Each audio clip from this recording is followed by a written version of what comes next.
Guten Abend, mein Name ist Heidenstein. Was ist los? Du bist am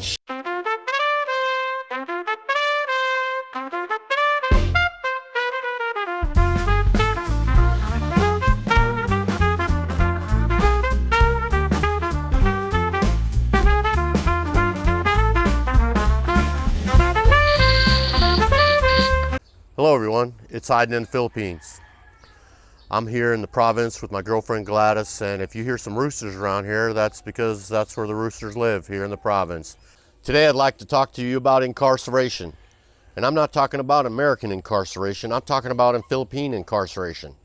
I myself, as a younger man, had gone to jail numerous times. 3 days here, 10 days there. One time the longest bit I did was 30 days in Lenawee County Jail. And it all was alcohol related. I used to like to get drunk and drive, and sometimes I get drunk and fight. And these were things that would land you in a county jail. Now when you misbehave, you get sent to your room. And sometimes that room's got bars on it. And one of the things that you'll learn by being incarcerated is you no longer have any freedoms whatsoever. Your life is dictated to you. From the moment them cell doors close and you get booked in, you're given clothes to wear, food to eat, you're told when to get up, when to go to bed, go to sleep.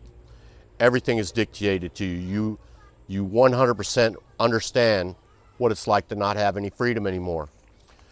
So on numerous occasions, I live in Bantayan and I have to go to Santa Fe sometimes to get this and or that, and we pass the county jail.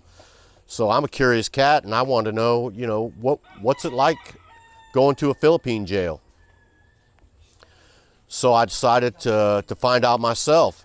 And the best way to find out anything is to go out there, go over wherever you're at, and get the story straight from the horse's mouth. And that's exactly what I did. I got on my scooter one morning, and I drove over to the county jail.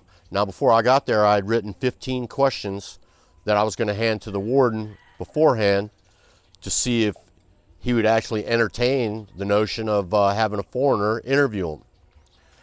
Well, he was open to it. I gave him the questions, but he was unwilling to go on camera because he just didn't want to do it, and he would have had to have got permissions that he couldn't get on the spot, which was okay with me. He sat right down with me and was very open. He was a very open and kind man. Now, once again, this was the warden of the jail. And I don't know if you've ever encountered any law enforcement in your time on the planet. I have on numerous occasions. And this man was very kind. He smiled a lot. But behind that, you could tell that there was a stern force that was not to be played with. Once the congeniality was turned off, I got a couple flashes of where he had to interact with his people, and he went from being friendly to being very direct and forthright, which he's a warden. So I could see plainly that this man was to be obeyed. When you go to jail, you no longer get to dictate what the rules are. When you're on the outside, you get to make up your own rules. When you go to jail, the rules are given to you. Okay, how to eat, when to eat, when to sleep, what to wear. Everything's dictated to you. Everything's on a timeline. The doors open, they close, all on a time frame that you had nothing to do with. You're asked to do this, you're asked to do that. And it may be courteous, but they're not asking you. They're telling you, this is what you're gonna do, this is how you're gonna act, this is how you're gonna walk, this is how you're gonna talk. And if you don't want to comply, they have ways of making you comply. So once again, like I said, I know there's differences between an American jail and a Philippine jail, and I wanted to find out what they were. And I basically did this for us, for both of us. I wanted to know what would happen to me personally if I decided to F around and find out. Now recently you've seen in the news, this Russian guy disrespected some Philippine people, a Philippine security guard. He effed around and found out. He is currently incarcerated in a Philippine jail. He brought that on himself. And like I said, the purpose of this video is for you to understand what happens to you if you go to Philippine jail. The Philippine jails are way different than American jails. I went to the jail and I asked to see the warden. Okay, I was directed over to the warden. We sat up underneath a canopy. There were several chairs. We sat at a table, and he was very congenial to me, very friendly, his great smile, well-mannered, and you could tell, though, that he was the boss. You know, behind the quick-to-smile man was a man of power. You know, what he said went. You know, people came up to him, yes, sir, no, sir. He smiled, and he was very forward and direct with his commands. You know, do this, do that. And nobody questioned that. They knew he was the boss. He made things happen. So as I said, I'm sitting there, and I gave him my list, and I asked him if he would go through it, and I would come back. And he said, yes, by all means, come back in 3 days, which was a Friday. And I came back on a Friday, and he had filled out this paper. Now, I had given him 15 questions, and I'm going to go over them with you. My first question was, how long had he been doing this? Well, he went to school just like everyone else, but he'd been in the law enforcement game since 2003. Right out of school, he went to Manila and went into the jail system in Manila. And then when a spot opened up for him here in Bantayan, he went to Bantayan and worked his way up and became warden there. Okay, he's been there, he's been doing it since 2003, so that's 22 years this man was in law enforcement. I asked him, well, why would you do that? Why would you put yourself in such danger? And he, just like most law enforcement, they wanted to make a difference. You know, he wanted to help out his own people. And the second reason he did it was for job security. You know, people are going to always break laws, so he's always going to have a job. The government's always going to pay him because there's always going to be criminals. Okay, my second question I asked him is, what is the most common law broken by foreigners? Well, the first words out of his lips were human trafficking. A lot of you guys, I'm not saying, I don't know, there's a number of gentlemen that come over here and have decided that they want to date below the 18-year-old range. That's against the law here.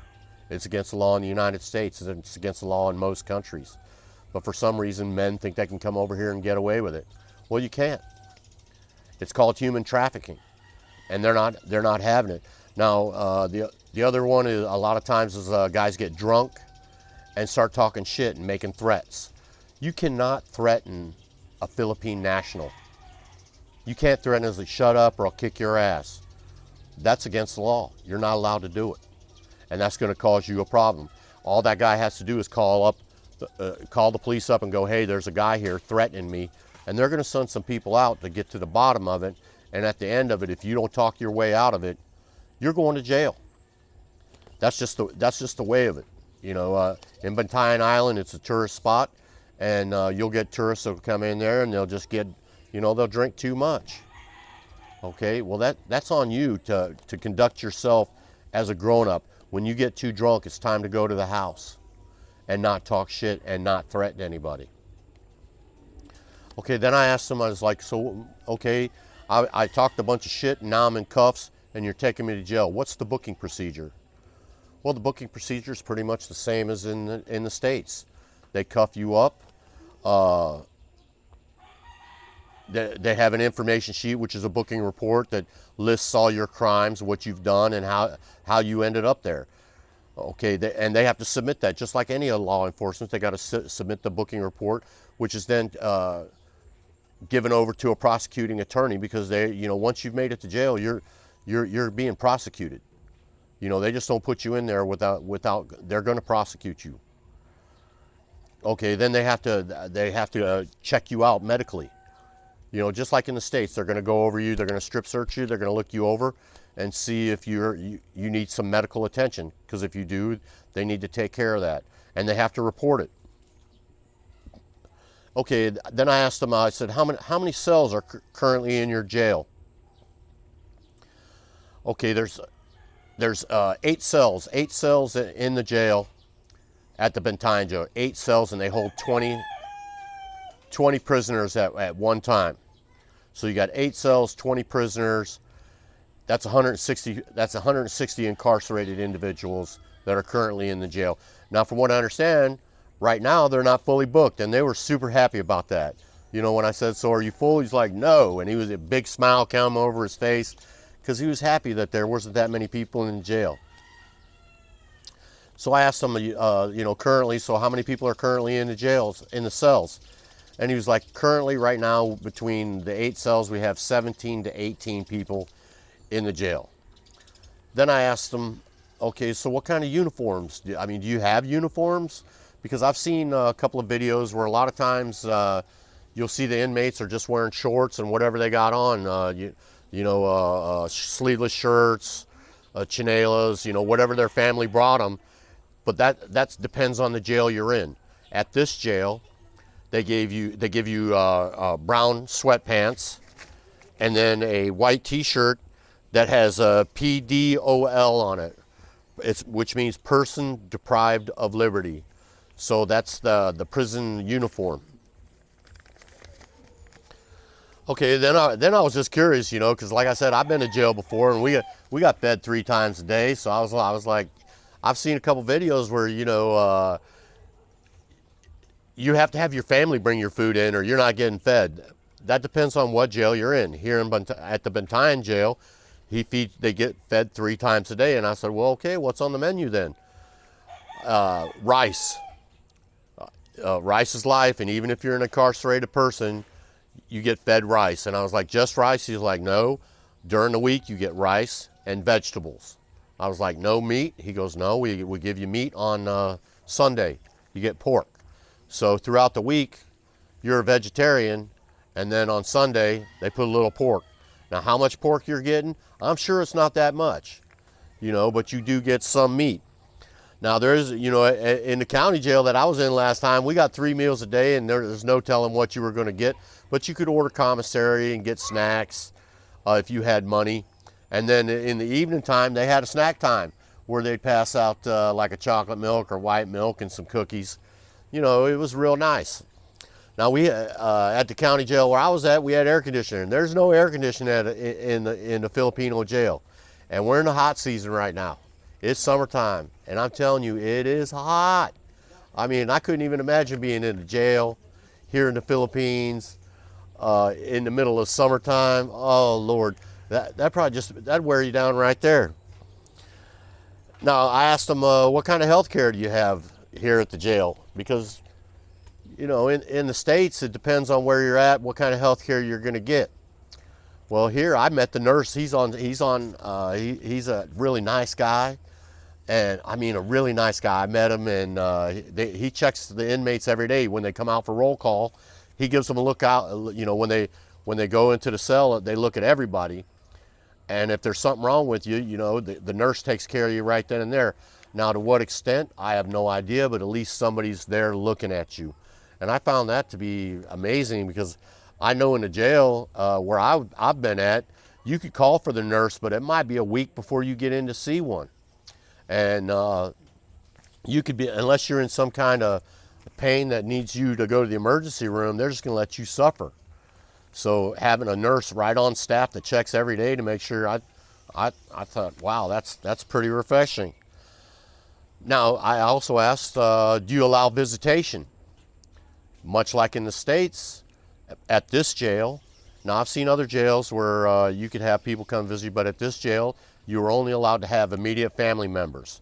No girlfriends, nothing like that. If it wasn't a blood relation, or your tita, your grandma, your grandpa, your mom, your brother, your uncle, if they weren't related, you didn't get to see them, which I'm sure cuts down on a lot of BS, you know. I saw recently a video of somewhere in Manila, some girl tried, just like in the States here, tried to smuggle in a bunch of goods, contraband, drugs and whatnot, in places that they're not supposed to do that. And you know where I'm talking about. They did a cavity search. They didn't actually do a cavity search.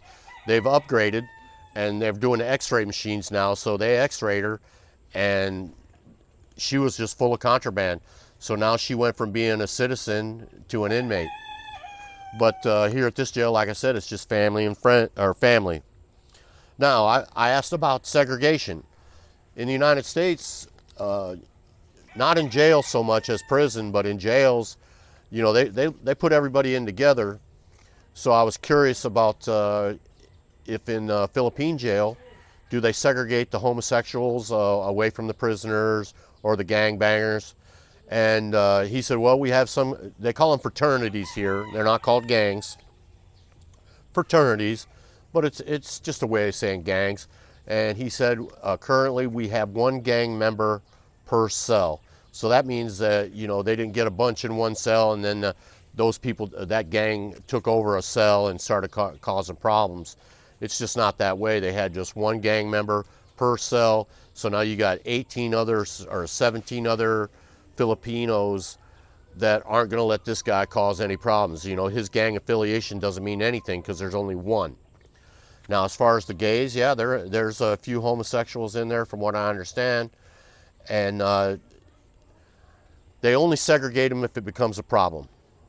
You know, if this person is being used and abused, from what I understand, they'll segregate them. How? He didn't elaborate, but he said this is usually not an issue. Philippine people are really respectful of sexuality. I mean, they'll call you names. You know, there's a word called bayod, which it just means fag. I mean, we do it here. You know, you'll hear little kids calling each other that, you know, and it's a way to demean, but, you know, for the most part, you'll see homosexuals here and nobody messes with them. They just, so what, he's gay. Nobody cares.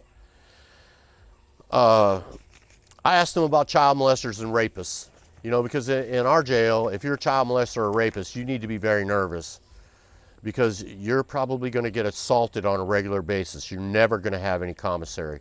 You're never going to be safe. It's almost a given that you're going to be assaulted on a regular basis. Now, I know in the prison system, you're not only you're going to be assaulted, stabbed, perhaps killed, but you're going to become a woman and treated like a woman and passed around like a woman until you're no longer of use, and then they'll probably just kill you, which I don't really have a problem with that. I personally don't have a problem with that. If you're a rapist or a child molester, then, you know, I believe you should be deleted. Okay, now this I want you to pay very close attention to. I said, what is the average stay at a Philippine jail? And this answer shocked me because I've been incarcerated. Normally it's 3 days here, 10 days here.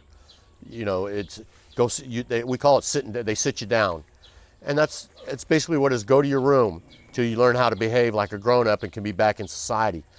The average stay at the Bantayan Jail is between 6 and 10 years. It may take 3 years to get to court. So recently we've got this Russian guy that caused all that problem. He's in jail. Lord knows how long it's going to take for him to actually get to a courtroom.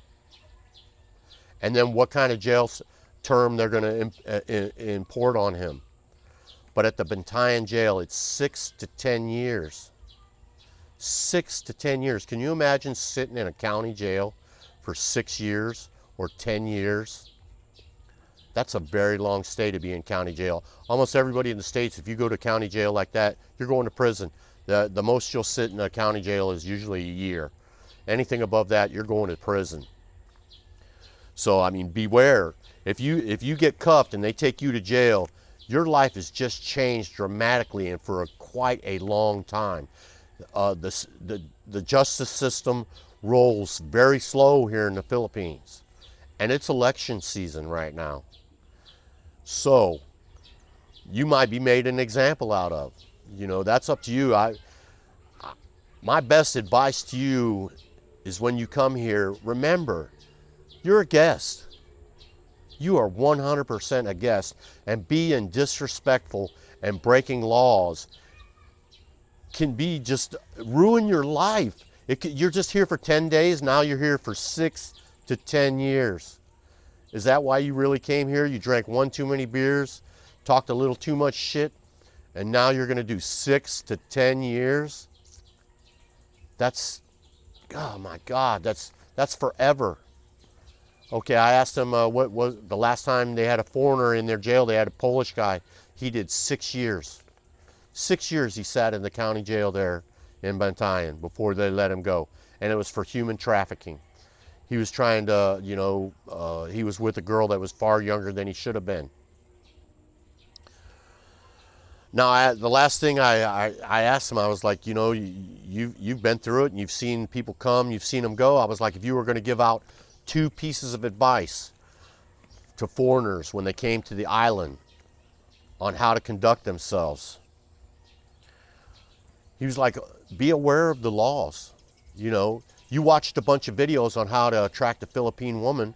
Why don't you watch a couple videos on what laws you should not break here in the Philippines?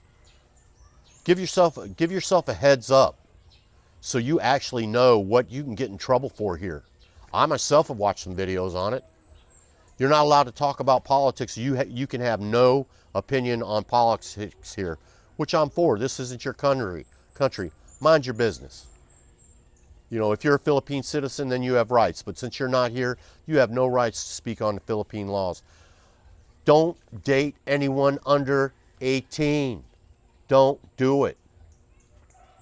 At best, you'll get deported. The worst, 6 years, maybe 10 or longer. They could transfer you. If you take a woman against her will, you're going to the prison in Manila. Because at the jail in Bantayan, they don't accept murderers and rapists. They go to the Manila jail, and that's no joke. Watch a video on that jail. Watch a video on that prison. It'll change your mind. I suggest you watch a couple videos on Philippine jails so you know when you come here to obey the rules and be respectful. Don't threaten anybody. You're nobody here. You're a guest.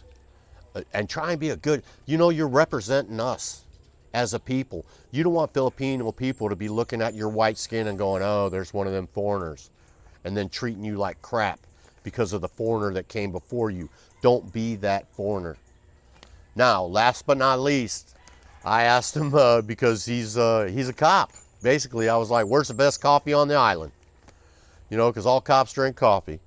And he said, I personally like to go to Diego's. They got a little coffee shop inside Diego's, and that's right there in Bantayan proper.